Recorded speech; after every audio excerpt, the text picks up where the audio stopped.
আসসালামু আলাইকুম, কেমন আছেন আপনারা সবাই? আলহামদুলিল্লাহ আমি অনেক ভালো আছি। চলে এলাম আপনাকে মাঝে নতুন একটা ব্লগ লইয়া। তো আজকে আমি ব্লগটা শুরু করলাম দুপুর থেকে। তো দুপুরে এখানে আমি খাসির মাংস দিয়ে, আলু দিয়া, বেগুন দিয়া, তারপর টমেটো দিয়া সব কিছু মিলাইয়া রান্না করতেছিলাম। তো এত কিছু শেয়ার করি নাই, অল্প অল্প শেয়ার করছি, কারণ হাতে বেশি সময় আসছিল না, এমনি রান্নায় দেরি হয়ে গেছিলো এর লেগা। তো দুপুরবেলা এটাই আজকে রান্না ছিল। এরপরে চলে এলাম, মাছ আনছে অনেকগুলা। তো মাছ আইনা যে ফ্রিজে রাখছিল আমার এইগুলা কয় নাই। গতকালকে রাতে মাছ আইনা বেশি রাত্রে মনে হয় নিয়ে আইছিল, এর লেগে আমার আর ডাকে নাই। তো দেখি আমি ফ্রিজ খুলতেই দেখি যে মাছ আইনা ফ্রিজে রাখা দিছে। পরে আমি মাছ আরও 1 ঘন্টা আগে বাইর করে রাখছি, হালকা হালকা বরফ হয়েছিল যাতে বরফগুলা ছুটটা যায়। তো রাতের বেলা আনছিল, ফ্রিজে রাখা দিছে, এর লিগে মনে করেন যে বরফ বেশি একটা হয় নাই। যদি দিনে আনতো তাহলে বরফ হইতো। তারপরে আমি মাছগুলার এখন 2 পলিথিন মাছ ডাইলা লইতাছি। এগুলো হচ্ছে সামুদ্রিক টুনা মাছ। এখানে তো টুনা মাছ ছাড়া আর কোনো মাছই খায় না। তো এই অনেকগুলাই মাছ আসছিল, মানে এইগুলার আমি প্যাকেট করবো, প্যাকেট কইরা কইরা তারপরে ফ্রিজে রাখা দিমু। তো বড় বড় অনেক পিস ছিল, এগুলা হচ্ছে মাথাগুলো আমি ফালাই দিতেছি, কারণ এখানে মাথা আর লেজা এগুলা খায় না। আমার বিদেশে থাইকা থাইকা অভ্যাস হয়ে গেছে, আমি নিজেও মনে করেন মাথা আর লেঞ্জা এগুলো আমি পছন্দ করি না। আমি শুধু মানে বুকের মাছ খাই, পেটি এগুলা। তো আমি মাথাগুলো ফালাই দিলাম, মাথাগুলো অনেক বড় বড় আসছিল। তো এইগুলা কেউ খাইবো না, হুদারে হে কি করবো, এর লেগে ফালাই দিছি। আর এখন আমি এখানে 8 পিস করে মাছ রাখবো, কারণ আমি এই মাছগুলো অনেক বড় বড়, এত বড় বড় করে আমি রান্না করি না। আমি যখন রান্ধি মাছগুলা তখন আমি মাঝখান থেকে কাইটা কাইটা ছোট ছোট করে লই। আর যে কোনো মাছ মাংস যেটাই কর না কেন, যদি বেশি বড় পিস হয় তাহলে কিন্তু খাইতে ভাল লাগে না। আর এই টুনা মাছ তো আরও বেশি, টুনা মাছ ছোট করে রান্না যদি বাইজা রান্না করা যায় তাহলে কিন্তু অনেক বেশি মজা লাগে। তো আমি 8 পিস কইরা মাছ প্যাকেট কইরা কইরা থুইতাছি। আরেকখান কথা আপনাদের কাছে কইয়া লই, তো হেডা হইলো এখানে দেখেন মাছগুলো আমি বেসিংয়ের মধ্যে ঢাইলা লইছি। আর এই মাছগুলা দেখতেছেন কত রক্ত।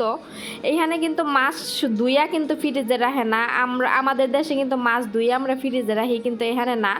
এখানে এই রক্ত শুদ্ধা মাছ এইভাবে রাইখা দেই, রাইখা দেওয়ার পরে তারপরে যখন রান্ধুম তখন কি করি, একটু লেবুর রস নইলে ভিনেগার নইলে লবণ এগুলো দিয়ে ধুইয়া লই। মনে করেন ভিনেগার দিয়ে মাছ ধুইলে অনেক বেশি পরিষ্কার হয়, মাছের ভিতরেও যদি রক্ত থাকে তাহলে একবারে বাইরে জায়গা আর একদম সাদা ফকফকা হয়ে জায়গা ভিনেগার দিয়ে মাছ ধুইলে। তো এক এক করে সবগুলো প্যাকেট আমি কইরা লইতাছিলাম। এখানে আমি পরে আমি 6টা প্যাকেট করছি, 8 পিস করে 6টা প্যাকেট করছি। 8 পিস করে মাছ যদি মাঝখান থেকে একটা করে কাটি তারপরেও 16 পিস হয়ে জায়গা। আর মানুষ হইলো 7 জন, 2 পিস করে খাইলেও 14টা লাগে, আর 2 পিস বেশি ম্যাডামের হাজব্যান্ডের জন্য। যাক মাছের পিসগুলো অনেক বড় বড় ছিল, কিন্তু আমি মনে করেন যে 2 পিস করবো না, আমি 3-4 পিস করে একটা মাছের পিস থেকে বাইর করবো, কারণ বেশি বড় মাছ আমার ম্যাডামরাও খাইতে চায় না। আমি এগরে মনে করেন সব কিছু ছোট ছোট করে খাওয়া শিখাইছি। আপনারা কিন্তু আমার রান্না বাড়া দেখেন, দেখার পরে কি আপনাকে কি মনে হয় যে আমি কি হ্যাগো বাংলাদেশের মতো রান্ধি নাকি ওদের মতোই রান্ধি? অনেক আপুরা আছে দেখা যায় বিদেশে থাকে, হচ্ছে ব্লগ করে, এগো রান্না বান্না আমি দেখি মানে খালি লবণ দিয়ে সিদ্ধ কইরা দেয় বাইরে, বাই সাদা ফ্যাতা দেখা যায়, ওগুলা দেখা মানে খামু তো দূরের কথা, বমি আহে। আর ওগুলা রান্ধুম কেমনে আমি, ওগুলার গন্ধ শুনলেই তো বমিতে মানে বমি পেটের মধ্যে আয়া পরে, গলার মধ্যে, এরকম একটা অবস্থা। আল্লাহ জানে ওইরকম খাওয়ান খায় কেমনে। তা আমার এই ওমানিরা কিন্তু ওই রকম খাসরা খাবার কখনো খায় না। আপনারা কিন্তু আমার ব্লগে দেখে থাকেন আমি কত সুন্দর করে রান্ধি, কালার দেখলেই তো খাইতে মন চায়। তো এরকম। আর অন্য সব দেশে দেখা যায় যে মনে বেশিরভাগ সৌদি আরবের মানুষ খালি খাসির মাংসগুলা, ভেড়ার মাংসগুলা সিদ্ধ কইরা কইরা খায়। আল্লাহ ওগুলা দেখতে কেমন লাগে, আবার কি দিয়ে রান্ধে, আমি খালি দেখি মাঝে মাঝে যে রান্ধা বাড়া কেমন। তারপরে এখানে আমি মাছগুলা 6 প্যাকেট কইরা লইতাছিলাম। তো ফ্রিজটা কইলাম ফাইসালটা খুইলা দেওয়ার জন্য, ফাইসালে ফ্রিজ খুইলা দিল। তো আমি এখন মাছগুলারে সুন্দর মতো রাখতেছি। আর মুরগিও প্রায় শেষ হয়ে গেছে ফ্রিজে, তো আরও কয়েকটা আছে, ওইগুলা শেষ হইলে পরে কমু মুরগি আনতে, এর আগে আর কইতাম না।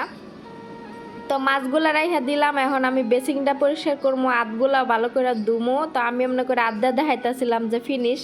এরপরে আপনাগুলোকে একটা আমি চুলের প্যাক শেয়ার করি। আমার এই যে ফ্রিজে মেহেন্দি ছিল, তো মেহেন্দিগুলো আমি বাইর করছি। বাইর করার পরে এখন আমি এখানে একটা ডিম দিছি। ডিমের লগে আমি একটা লেবুর রস করে দিছি। তারপরে যে ভালো করে মিক্স করে লইতাছি। তো মেহেন্দিগুলো এখন আমি বানাইয়া রাইখা দিতাছি। হেয়ার প্যাকটা আমি এটা রাতের বেলা অ্যাপ্লাই করুম, কারণ দিনের বেলায় তো একটু পরে খাওয়া দাওয়া করে ঘুমাই যাবো গা। তো দিনের বেলা অ্যাপ্লাই করে ঘুমাইতে পারবো না, আমার বিছানা বুছানা নষ্ট হয়ে যাবো। এর লেগে রাতের বেলায় রুমে একবারে কাজ কাম শেষ করে রুমে গিয়া তারপরে চুলে দিমু। এই মেহেন্দিটা আনছিল ঈদের মধ্যে, ওরা সবাই ঈদের চুলের মধ্যে দিছে, কিন্তু আমারে দিছিল, আমি দেই নাই আলসামির ঠেলাই। তো ফ্রিজে রাইখা দিছিলাম, তো ভাবলাম যে আজকে দিয়ে হালাই। তো এই জন্য বাইর করে একটা প্যাক বানাই লইলাম। ডিম, ওরা তো ডিম দেয় না, ওরা ডিরেক্টলি মেহেদি দিছে চুলে, আর আমি ডিম দিলাম, লেবুর রস দিলাম। তারপরে এখন এটারে আমি একটা বাটির মধ্যে ডাইলা ফ্রিজে একদম কাবার করে রেখে দিমু। রাতে বিকালবেলা বাইর করবো, বাইর করে রেখে দিমু। গরম হইলে শেষে রাতের বেলা আমি রুমে গিয়ে মেহেন্দি দিমু। 1 থেকে 1.5-2 ঘন্টা রাখলেই হয়ে যাবো গা আর কি। আপনাগুলোকে অবশ্যই শেয়ার করবো যে আমি চুলে মেহেন্দি দেওয়ার পরে চুল কেমন হয়েছে।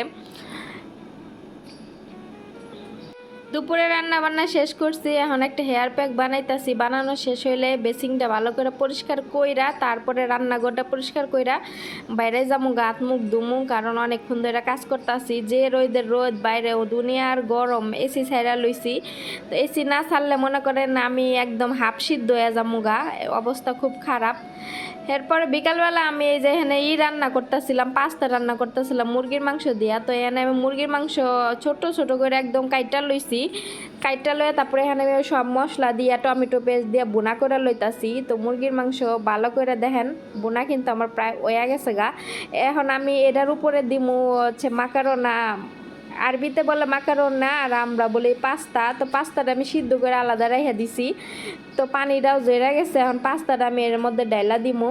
তো এখানে আমি পাস্তা একটু তেল, লবণ, তারপরে এগুলা দিয়া মনে করেন সিদ্ধ হালকা সামান্য পরিমাণের হলুদের গুঁড়া দিয়া তারপর পাস্তাটা ভালো করে সিদ্ধ করে লইছি। তো এখানে সিদ্ধ হয়ে গেছে, তো পাস্তাটা আমি এখন ডাইলা দিমু। তো আমি পাস্তার কার্টনটা একটু আপনাগুলোকে শেয়ার করে দেখেন। কার্টন এটা কোলসন মাকারনি, তো ওরা আরবিতে মাকারনি বলে, আর আমরা কিন্তু পাস্তাই বলি। তো এটা পোলাপানে অনেক বেশি পছন্দ করে, কিন্তু ম্যাডামের মেজু মাইয়া এটা খায় না, শুধু আমরাই খামো। ম্যাডামের মেজু মাইয়া খাইবো না, ওর লেগে ডিম বাজমো আলাদা 2টা। তো এখানে দেখেন আমি পাস্তাটা মনে করেন একটা ফ্রাই প্যানে রান্না করতেছিলাম। তো ফ্রাই প্যানটা অনেক বেশি ছোট হয়ে গেছিলো, আমি লাড়াই দিতে পারতাছিলাম না, একবারে পইরা পইরা যাইতাছিল। ভাবছিলাম যে আজরায় দেই আরেকটায়, কিন্তু পরে আবার করলাম যে না, এটাতেই হয়ে যাবো, কষ্ট করে লাড়াচাড়া দেই হুদা হুদা আরেকটা মাহামকে লেগা। কারণ এখন আরেকটা যদি মাহাই তাহলে এটা আমারই ধুইতে হইব 2টা, এর লেগা মনে করেন আর মাহাইলাম না। এটার মধ্যে কষ্ট মষ্ট করে রান্না করলাম। তো অনেকদিন পর আজকে পাস্তা রান্না করলাম। রাতের বেলা রুমে চলে আইসি, আয়ার পরে দেখেন দুপুরবেলা যে হেয়ার প্যাকটা বানাইছিলাম মেহেন্দি দিয়ে, মেহেন্দিটা আমি চুলের মধ্যে অ্যাপ্লাই কইরা বয়া রইছি। এখন আমি 1.5-2 ঘন্টা পরে তারপরে গোসল করবো। তো গোসল মোসল করা শেষ, এখন দেখেন চুলের অবস্থা। তো এই যে চুল এখনো ভিজা, শুকাইলে ভালো মতো বোঝা যাইব। তো আমি গোসল মোসল করে আয়া পড়ছিলাম ক্যামেরার সামনে, ভাবলাম আপনাগুলোকে ভিজা চুলে একটু শেয়ার করি। তো চুলগুলো অনেক বেশি জলমলে লাগতাছিল, ভিজা তো শুকাইলে আরো বেশি জলমলে হইব। তো দেখেন একটু দইরা দইরা ঘুরা ঘুরা আপনাগুলোকে শেয়ার করতেছিলাম। আর আমার চুল কিন্তু মনে করেন যে কার্লি চুল, আমি বাংলাদেশে গিয়া চুল স্ট্রেট করি, এজন্য আমার চুল মনে করেন উপর দিক দিয়া একটু আঁকা বাঁকা হয়ে গেছে গা। তো আবারও বাংলাদেশে গিয়া স্টেট করবো ইনশাল্লাহ। এখন আমি ভিজা চুল কিন্তু কখনো আশ্রাই না, আজকে আপনাদের সামনে একটু আশ্রাইতাছি, কারণ ভিজা চুল আশ্রানো উচিত না, কারণ চুলের গোড়া ভিজা থাকলে চুল এমনি নরম থাকে, ওই সময় চুল আশ্রাইলে চুল উঠে যাওয়ার সম্ভাবনা থাকে। আর আলহামদুলিল্লাহ আমার তো চুল এখন একটাও পরে না, যে চিরুনি করতেছে আমার চুল একটা চুলও উঠতেছে না, শ্যাম্পু করার সময় কন্ডিশনার দেওয়ার সময় একটা চুলও উঠে নাই আলহামদুলিল্লাহ। আগে তো মনে করেন গোসা গোসা চুল উঠতো, প্যারার ঠেলা আমি চুল উঠার ভয়ে আমি চুলই মনে করেন চিরুনি করতাম না। তো আজকের ভিডিও এখানে রাখতাছি, সবাই ভালো থাকবেন, সুস্থ থাকবেন, আল্লাহ হাফেজ।